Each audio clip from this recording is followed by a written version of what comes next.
2 വർഷം മുമ്പ്, കൃത്യമായി പറഞ്ഞാൽ 2023 ഏപ്രിൽ 9, ഇന്ത്യൻ പ്രീമിയർ ലീഗ് ക്രിക്കറ്റിൽ ഗുജറാത്ത് ടൈറ്റൻസും കൊൽക്കത്ത നൈറ്റ് റൈഡേഴ്സും അഹമ്മദാബാദിലെ നരേന്ദ്രമോദി സ്റ്റേഡിയത്തിൽ ഏറ്റുമുട്ടുകയാണ്. ആദ്യം ബാറ്റ് ചെയ്ത ഗുജറാത്ത് ടൈറ്റൻസ് സായ് സുദർശന്റെയും വിജയ് ശങ്കറിന്റെയും വെടിക്കെട്ട് ബാറ്റിംഗിൽ 204 റൺസ് എന്ന കൂറ്റൻ സ്കോറിലെത്തി. മറുപടി ബാറ്റിംഗിൽ ഓപ്പണർമാർ വേഗം മടങ്ങിയെങ്കിലും വെങ്കിടേഷ് അയ്യരും ക്യാപ്റ്റൻ നിതീഷ് റാണയും കൊൽക്കത്തയെ മുന്നോട്ട് നയിച്ചു. 83 റൺസ് എടുത്ത വെങ്കിടേഷിനെയും 45 റൺസ് എടുത്ത റാണയെയും അൽസാരി ജോസഫ് മടക്കിയതോടെ കൊൽക്കത്ത ബാക്ക് ഫുട്ടിലായി. റസലിനെയും നരേനെയും ഷാർദൂലിനെയും വീഴ്ത്തി റാഷിദ് ഖാൻ കൊൽക്കത്തയെ വരിഞ്ഞു മുറുക്കി.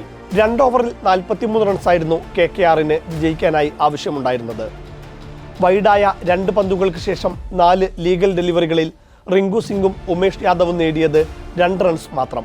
8 പന്തിൽ ഇനി വേണ്ടത് 39 റൺസ്. 5-ാം പന്ത് റിങ്കു സിക്സർ പറത്തിയപ്പോഴും കമന്ററി ബോക്സിൽ നിന്ന് പറഞ്ഞത് ഇറ്റ്സ് ടു ലേറ്റ് എന്നായിരുന്നു. അവസാന പന്ത് ഡീപ് മിഡ് വിക്കറ്റിലേക്ക് ബൗണ്ടറി പായിച്ചപ്പോഴും കളി ഗുജറാത്തിന് അനുകൂലം തന്നെയായിരുന്നു. അവസാന ഓവറിൽ കൊൽക്കത്തയ്ക്ക് ജയിക്കാൻ വേണ്ടത് 29 റൺസ്. യാഷ് ദയാൽ എറിഞ്ഞ ആദ്യ പന്തിൽ സിംഗിൾ എടുത്ത് ഉമേഷ് യാദവ് സ്ട്രൈക്ക് റിങ്കുവിന് കൈമാറി. 5 പന്തിൽ 28 റൺസ്. അസാധ്യമായ ഒരു ലക്ഷ്യം.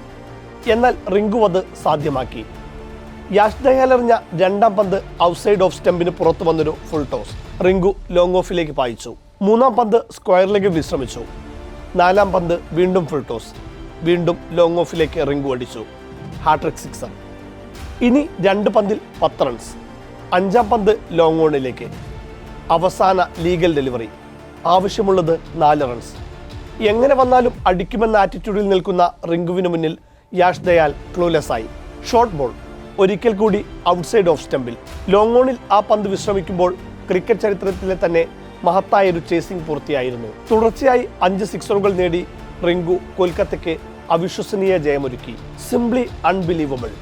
കമന്ററി ബോക്സിലെ അവിശ്വാസികളെയെല്ലാം റിങ്കു 5 പന്തുകൊണ്ട് വിശ്വാസികളാക്കി. റിങ്കു പിന്നീട് ഇന്ത്യക്കാരുടെ ആകെ പ്രിയപ്പെട്ടവനായി. അടുത്ത സീസണിൽ കൊൽക്കത്ത 13 കോടി കൊടുത്താണ് റിങ്കുവിനെ നിലനിർത്തിയത്. പിന്നാലെ 3.5 കോടിക്ക് അലിഗഡിലെ ഓസോൺ സിറ്റിയിലെ ഗോൾഡൻ എസ്റ്റേറ്റിൽ റിങ്കു ഒരു ബംഗ്ലാവ് സ്വന്തമാക്കി.